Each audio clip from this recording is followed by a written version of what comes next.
We will take a look today at the International Raw Materials Observatory's Mineral Commodity Intelligence System. After you log into the app, you'll now have access to 3 of the 4 planned areas of interest. 1, exploring commodities, exploring by nation, and then we will have a look at the policy perspectives. First, we will explore by commodity. As you can see, the Mineral Commodity Intelligence System covers a wide range of commodities, even beyond those that are traditionally classified as critical minerals. For the purposes of this demonstration, we will take a look at copper. As we explore copper, we see that there is a basic write-up concerning information on the mineral and access to a more extensive discussion. Additionally, we have an ability to explore the copper material flow as a flow diagram in which you can move to help you understand the processes, so things from like being mined to copper ores and smelting and to being refined, as well as issues such as copper waste and some of the output products throughout the system. We also have the option of 3 different production products, as well as a collection of track trade products. So we will go ahead and explore mined copper. And as we go through here, we can see there's a discussion about mined copper and the global production, and we can see over time from 1998 on. And we can come down and look at a chloropleth to see how individual national production numbers have looked over time, in this case 2009, and we can move all the way up to the current day to see where and who is producing what. Additionally, we can look over time and we can isolate in a stacked bar each of the countries and how they've done. We can see all the countries that have reported copper production over time and see how the ebb and flow has transitioned. Additionally, we have the ability to go investigate national level data on production. So these are all the countries that have reported copper production during this time frame. So for instance, if we click on Australia, we can get a little bit of information on Australian mined copper production since 1998 to 2024. If we go down here and take a look at the trade products, we get the opportunity to see, again, small description, but we have a chloropleth now showing countries by export volume and import volumes, and we can pull in the various numbers here. We can also do filtering by nation, so if we only want to look at, say, low production or, say, mid-production countries, we can isolate those as we see fit.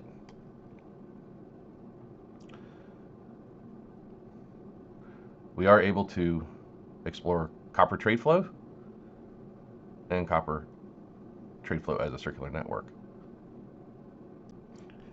And here we have the opportunity to look at effectively the bilateral trade, net trade between countries in copper ores by year. We can change our years and it will change the dynamics of this output. And you can look by individual countries. So if you wanted to see what the relationship in Australia was, you can see fundamentally a fair bit of export. In their case, the darker the color, the higher the export level. The only paths that are represented are greater than 0.5% of global trade of this commodity. That helps eliminate a lot of incidental trade data that is passed along, which may be a function of clerical errors and or other ride-along kinds of products. So we can explore over time, and we can explore by relationship and see how things have evolved over time. And then we can look at historical trade numbers. So let's say, for instance, in this case, Canada.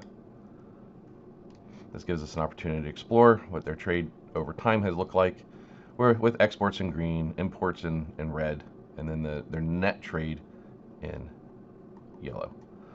Likewise, we have a dynamic flow diagram giving us a geographic sense of how that flow looks.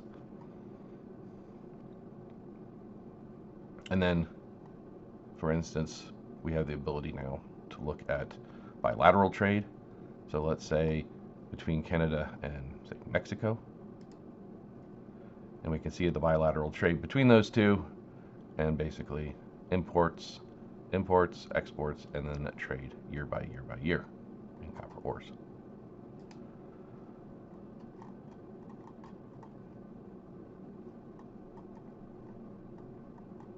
And here we can find folks that have had some level of net import as well and come up with the same kinds of data.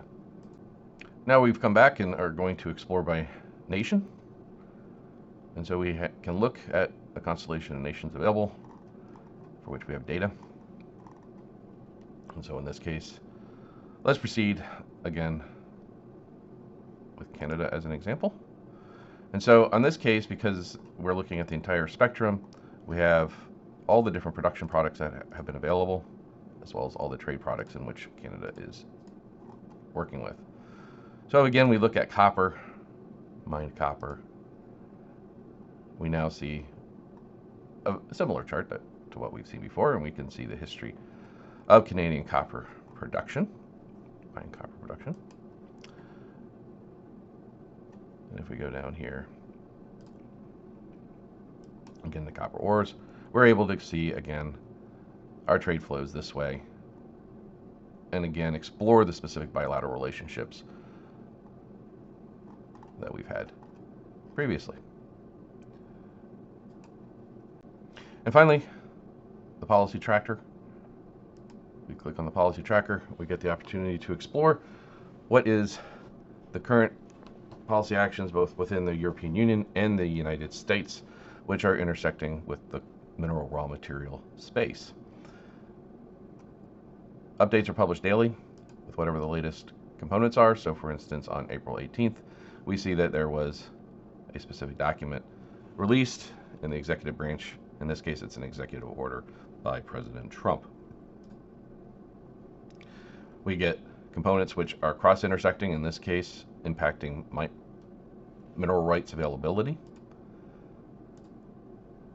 And then we can come down and we see things such as trade agreements, in this case with a number of Pacific nations, which are detailed down to various mineral trade products, as well as issues such as resilience plans for specific nations in which the role of mining and mine properties is discussed. And of course, the various duties and other kinds of components that are in place. The coverage here includes U.S. congressional bills, executive orders, Federal Registry entries, which are fundamentally administrative rulings, as well as in the European Union. We have legislative activities that are pushed forward as laws, as well as legal decisions in addition. Clicking through on any of these will take you to the original source documents, so individuals can access those as they see fit.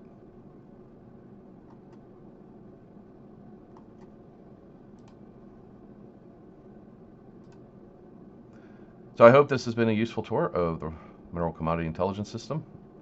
We are only just getting started with all the features we plan to bring, and hope you're as excited about it as we are.